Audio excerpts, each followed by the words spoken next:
What's going on, guys, and welcome back to another Vikings franchise gameplay. For those of you that are new to the channel, please do me a huge favor. Go ahead and hit that subscribe button for me. I post a lot of franchise gameplay, not only the Minnesota Vikings, I also post the Washington football team. So franchise gameplays are what you guys have been searching for all across YouTube. Got good news for you. You have finally found a place to be. Go ahead and hit that subscribe button. Make sure you turn on post notifications so you guys don't miss out on a single upload I have for you guys. But anyways, into today's game, our Minnesota Vikings are still one of the top teams, not only in the NFC, but probably in the NFL. I don't think there's any other undefeated teams in this CFM. We are 8-0 coming into week number 10, getting ready to take on the Seattle Seahawks, who have struggled the least to say in this year, coming into today's matchup with a record of 1-7. But this team is still highly talented. They still have Russell Wilson. They've ended up adding DeAndre Hopkins, Ezekiel Elliott, so a very talented offense. But anyways, it is a huge game here for our Minnesota Vikings because we have another double dev upgrade scenario. Bradley McNeil with the chance to go all the way up to superstar dev trait. It's going to be tough. I'm not going to lie. It's going to be tough to get this one. But also, just like last time, Jeff Gladney will be joining him in the ranks, has the chance to go from star to superstar. You remember a couple weeks ago or a couple videos ago, we had the same scenario with the exact same players, and we were able to get it. Was it tough? Oh, hell yeah, it was tough. But we're going to take a quick look here at the stats. You guys notice I ended up having a Week 9 game against the Detroit Lions that we didn't post because it's a CPU game. By the way, there's 4 CPU teams. I think it's the Lions, the football team, the Patriots, and the Texans. I don't know, don't quote me. But follow me on Twitter at King Laww. I actually posted about it on there. Hit me up if you guys are interested in joining. But with that being said, it has been a tough stretch for Bradley McNeil. Playing the Madden CPU is no easy task, to say the least. We are playing on all Madden in this league, and Bradley McNeil, if you've been paying attention to the CFM, you know that his interception numbers have been pretty much down. He's thrown a few, but they've been pretty much down. When I played against the Detroit Lions, I'm not even just joking. Like, I probably threw about 6 interceptions with Bradley McNeil.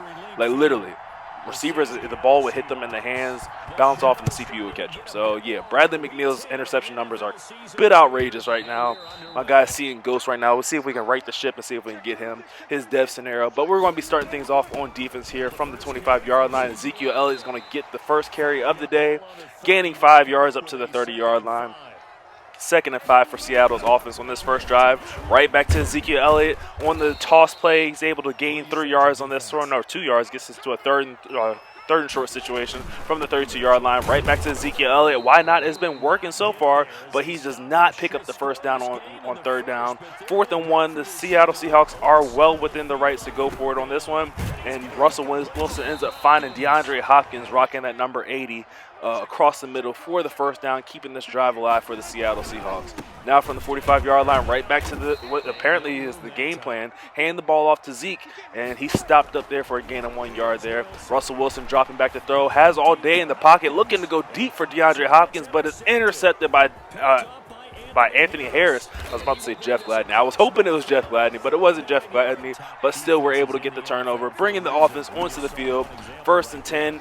Bradley McNeil drops back to throw and threads the needle there, finding his old man, veteran receiver, Adam Thielen, across the middle for a first down.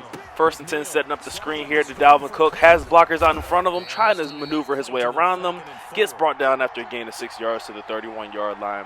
2nd and 4 here, jet sweep here to Justin Jefferson. We're going to be seeing a lot of jet sweeps in this game. I'm hoping we're going to be able to break them big like we did right here. Justin Jefferson working his way down to the 4-yard line. Huge gain on the play. Vikings already in scoring position here. 1st and goal, setting up the bubble screen to Adam Thielen, and he walks into the end zone for an easy touchdown for the Vikings. We're going to see a lot of screen passes and jet sweeps. Hopefully, we can work our way up to the mark that we need for Bradley McNeil to get that superstar ability. Even though, I mean, I shouldn't be worried about it because he did end up getting a 500-down counter that ended up glitching last time that we upgraded him. So, I mean, even if I get him to superstar, it's not like I'm going to be able to see that superstar ability until freaking next season. Actually, I don't think it's going to unlock it even if we make it to the Super Bowl. But here are 2nd and 4. DeAndre Hopkins ends up catching this ball across the middle. Gets all brought down at the 49-yard line. Russell Wilson drops back to throw again. Looking, firing, ends up finding another receiver. I don't know which one this is, but ends up getting a huge gain to get 8 yards. Seattle is across midfield now. Play action here to Ezekiel Elliott. Russell Wilson drops back to throw once more. Oh, Jeff Gladney almost had the interception. Played that one perfectly. Just dropped the ball there. Could have been one of 2 interceptions done for Jeff Gladney on that one. Another 4th down and inches here. Seattle's going to go for it once more. They converted one already. Russell Wilson under pressure, going deep, looking for his tight end. Yeah, we definitely got away with the pass interference there with Jeff Gladney. We tried to get the interception, but yeah, we definitely impeded that tight end's path to the ball. Surprised that Madden didn't throw the flag on me there. 2nd and 13 here. First quarter is actually about to end here. Bradley McNeil dropping back to throw. Can't find anybody, not wanting to force it. He's actually going to take it off with his legs and pick up a decent amount on his carry. Gets up to a 3rd and 8 situation. From the 44-yard line, Bradley McNeil dropping back to throw, looking for his 99 overall receiver, unable to make the catch there on the sideline though, and the Vikings end up settling for a punt there. Definitely, like I said in the last time when I was doing this dev scenario with Bradley McNeil, it's tough, man. It's tough. I'm literally second-guessing every time I go up to throw the ball, and yeah, it's not good at all. You have to get 325 yards passing, 4 touchdowns, and no interceptions. Just one interception ends the whole thing. It's terrible. This is the worst dev scenario thing ever. Like this is terrible. 3rd and 9 here. Russell Wilson looking to keep the drive going, but it's intercepted again. This time it's Eric Kendricks, the recipient of the interception. I need Jeff Gladney to get in on these, but it's all good. Not Washington. Minnesota's going to take over with possession at the 21-yard line. We'll see what we're able to do. Bradley McNeil back out onto the field. Basically starting in the red zone, drops back to throw, looking for his tight end, and ends up getting intercepted by Shaquille Griffin. Shaquille Griffin is off and running at the 40, at the 30. Bradley McNeil trying to chase him down, just does not have the speed, and that's going to be a pick 6 for Seattle, and there goes the death scenario for Bradley McNeil. Just as I was talking about it. I mean, we can't throw any interceptions, and not only did we throw an interception, we threw a pick 6, and now Seattle's tied the game up. But it's all good, I guess. We can kind of loosen up now on offense. Hand the ball off to Dalvin Cook here on 1st down. That gets stopped up for a gain of nothing. Surprised we didn't lose a yard there. 2nd and 10 after we got stopped on the run. We try to throw the ball to Irv Smith Jr. again, and Bradley McNeil's intercepted again. This time by Jamal Adams. Adams is able to return this ball to the 37-yard line. Bradley McNeil's now thrown 2 interceptions. Like I said, he's struggled. I mean, ever since that those Detroit Lions games, it's just not the same. 1st and 10, Russell Wilson ends up finding DeAndre Hopkins across the middle. I mean, apparently the entire Vikings defense forgot how to tackle, and DeAndre Hopkins has a 1-play touchdown into the end zone. Coming out here now on offense. Like I said before, now we can loosen up, get back to what works best for our team, is running the ball. We hand the ball off to Dalvin Cook here. Swerves his way through the Seattle defense, and Dalvin Cook is off and running in the open field. Nobody's going to catch him at the 10, at the 5, into the end zone, tying this game up for the Minnesota Vikings. And this is what we need to get back to. I mean, Bradley McNeil is all good and everything. Don't get me wrong. I love the guy. But the thing that gets this offense going is Dalvin Cook. He's our 99 overall running back. I know we got a 99 overall wide receiver, but even when I had Kirk Cousins, it was all about Dalvin Cook. Dalvin Cook ran us all the way to the NFC Conference Championship game last season, so we got to not forget about him. I know I want to get these stats up for Bradley McNeil. I still have a chance of getting the superstar for him if I get his passing touchdowns up or his passing yardage up, but I can't do games like this. I just can't. It's too much pressure. It's too much pressure. 3rd and 5 here. Russell Wilson setting up the screen here to Ezekiel Elliott, and he stonewalled. Looks like a yard short, but maybe a second effort there by Ezekiel Elliott was able to get that 1st down there. 1st and 10 here from the 35-yard line, right back to Zeke, and Christian Harris is able to knife his way through there, bringing him down in the backfield for a loss of a yard on the play. 2nd and 11, Russell Wilson drops back to throw once more, almost threw his another interception. Eric Kendricks almost had his second, almost took that one away from Jeff Gladney, who was in the vicinity also. On 3rd and 9, Russell Wilson's trying to drop back to throw, hit as he's throwing that ball, and that's going to be an incomplete pass. Brings on the Seattle punt. with the game tied up here. Oh my gosh, horrible punt. This one's going to bounce at the 1 and carry into the end zone. Vikings are going to start their next possession at the 20-yard line. Probably going to start off with the handoff because Dalvin Cook has been the workhorse, like I was just talking about before. Gains a nice little chunky yards there, 6 yards on the play. Gets us to a 2nd and 4 after the 2-minute warning here.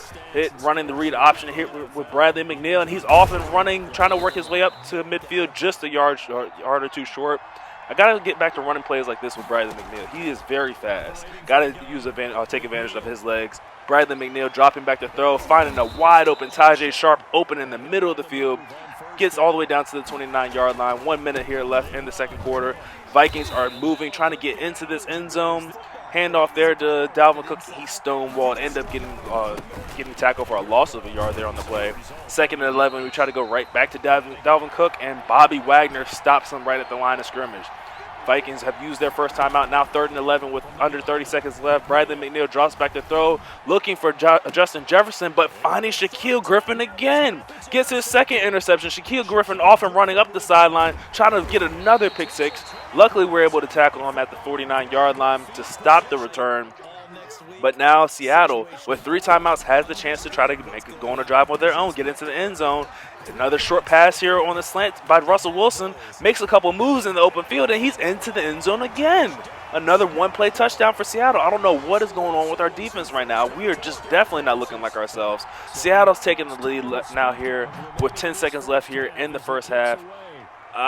We just got to get out of this half without it doing any more damage as possible. Bradley McNeil I don't know what's going on with him. Throwing 3 interceptions already on the day. That last one was really a late read on me. Probably shouldn't have thrown it. We're going to try to run the Wildcat formation here with Dalvin Cook, see if he's able to get anything going. Gets stopped for a loss of a yard there. Call timeout, try to run it one more. This time going with the counter. Dalvin Cook has the space and just unable to get anything going there. Call our 3rd timeout there. 2 seconds left here. Right back to the Wildcat formation read option here with Justin Jefferson and Dalvin Cook. And okay, Bobby Wagner, I got it. I probably should have just let the clock drip. I'm lucky that Dalvin Cook did not get injured on that because Bobby Wagner does not play. But we're going to go into the second half down 7 points already, needing to figure out a way to get our offense going for sure. We got to make smarter decisions with Bradley McNeil, plain and simple, and just ride Dalvin Cook as far as he can take us. 1st and 10 here from the 25-yard line. We hand the ball off to Dalvin Cook. He's able to swerve around through the defense. Probably don't want to swerve on that man, Jamal Adams. Luckily enough, Dalvin Cook did not get hit stick there, but he gets enough yards for the first down. 1st and 10 here from the 39-yard line. Man in motion, handoff to to Dalvin Cook, and he's able to gain looks about 5, maybe 6 yards on that carry. 2nd and 4 from the 45-yard line. Right back to Dalvin Cook, right through the middle of this defense. Is tackled by Jaron Reed at the 50-yard line. 1st and 10. Dalvin Cook again. All runs on this drive so far for the Minnesota Vikings because that's what's working right now. 2nd and 4, showing shotgun formation, but it's still going to be a run. This time it's Alexander Madison in there. Dalvin Cook was getting a little bit tired, but we have a second running back that we can go to. Alexander Madison hasn't got as many carries as he has in years past, but he's still doing a good job on this offense. Coming in to give Dalvin Cook a little bit of break. First throw on this play, try to set up a screen to Dalvin, and the Seattle Seahawks read that one. End up taking a sack here with Bradley McNeil. Now 3rd and 19. Definitely not going to be running the ball here. Bradley McNeil dropping back to throw, finding a wide open Tajay Sharp in the middle of the field, picks up the first down, gets inside the 20-yard line, brought down at the 18, keeping this drive alive for the Minnesota Vikings, who are trying to tie this game up here.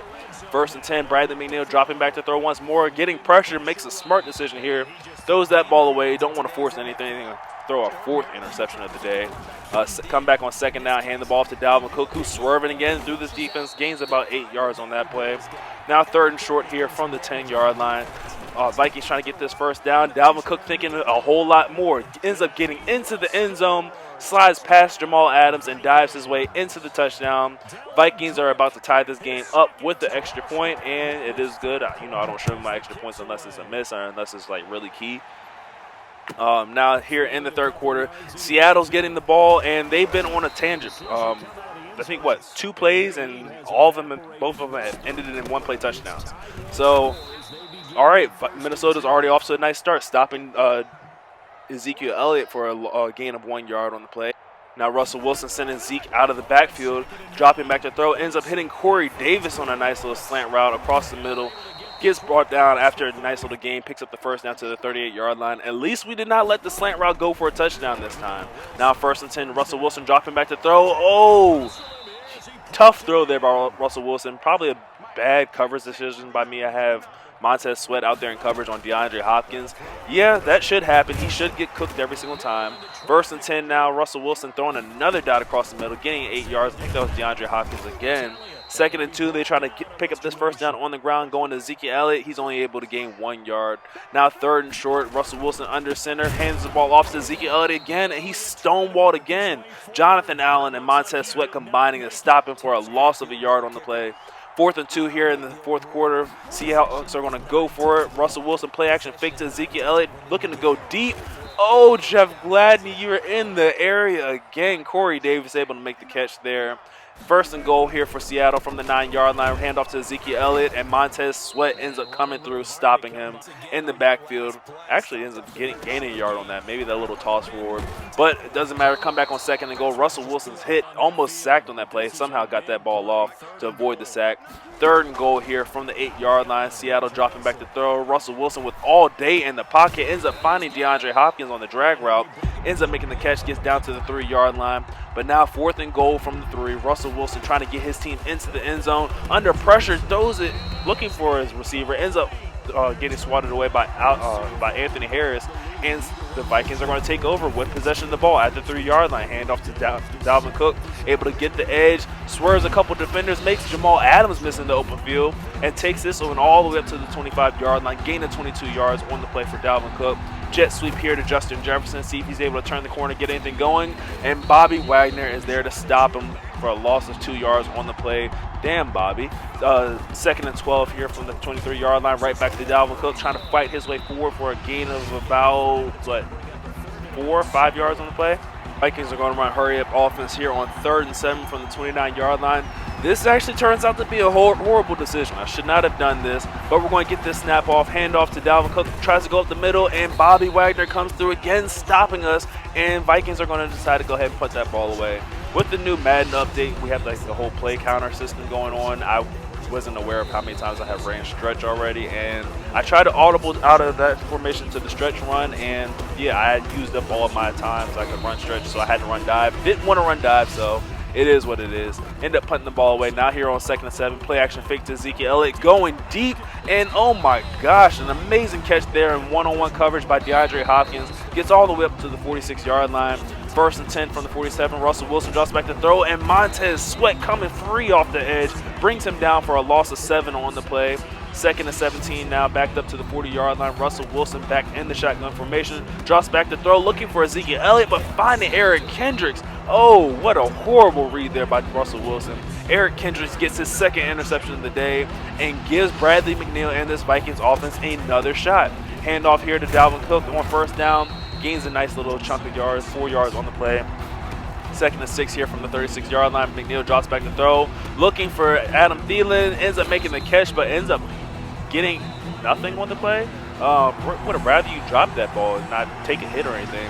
3rd and 6 here now from the 36-yard line. Handoff goes right back to Dalvin Cook, who's able to pick up the 1st down and a whole lot more, avoiding the hit stick of Jamal Adams. That's a scary guy to see running after you right there. 1st and 10 here now inside the red zone. Vikings are just going to look to try to milk as much of this clock and just try to put up a touchdown or even a field goal at the end of things. 2nd and 4 here from the 9-yard line, 30 seconds on the clock left. Bradley McNeil is going to hand this ball off to Dalvin Cook, who has the lane and gets stopped just a yard or two short of the end zone. Vikings are going to go ahead and burn one of their timeouts here in the 2nd half. With 8 seconds left on the clock from the 2-yard line, Bradley McNeil and the Minnesota Vikings looking to take the lead right here on 1st down. Handoff is about to go to Dalvin Cook as long as we get the blocking on the edge. And yes, we do. Dalvin Cook gets into the end zone for a touchdown, leaving 5 seconds left on the clock for the Seattle Seahawks with 3 timeouts, who I don't know why they weren't calling timeouts before when I was already across the 50. Like, me personally, I would have tried to been calling my timeouts to try to save as much time. Now with 5 seconds left, there's no chance there's no point in having 3 timeouts right now. Russell Wilson going to drop back, try to load this one up to go deep, see if he's able to get a pass interference, but ends up getting intercepted by Jeff Gladney. Okay, Jeff Gladney able to get one of his interceptions of the day, but he needed 2, or we at least needed to stop them from getting so many yards on offense passing the ball wise. So I don't know. But the Minnesota Vikings are able to go 9-0 now in week number 10. But I'm not worried about that. We're more worried about seeing if we end up getting the superstar abilities. So checking things out here, we already know that we didn't get it with Bradley McNeil. Throwing 3 interceptions on the day. Oh my God, it was horrible. That was just a horrible performance. Now I look to see if Jeff Gladney was able to get his superstar abilities, and it's actually looking good. Jeff Gladney actually ended up getting the superstar ability. So he didn't get the 2 interceptions or 2 tackle for losses, all that other stuff. So I guess we ended up holding the Seattle Seahawks to the allotted yardage through the air. So take a quick look at his ability that he ends up having, because I want to show you all this stuff. Jeff Gladney, yep, superstar ability. Go on over to abilities. He actually has unfakeable on him, and right now we're unable to change it. So hopefully I'm able to change his ability. But leave a like on the video if you guys enjoy, subscribe for more, and I'll catch you in the next one. Later.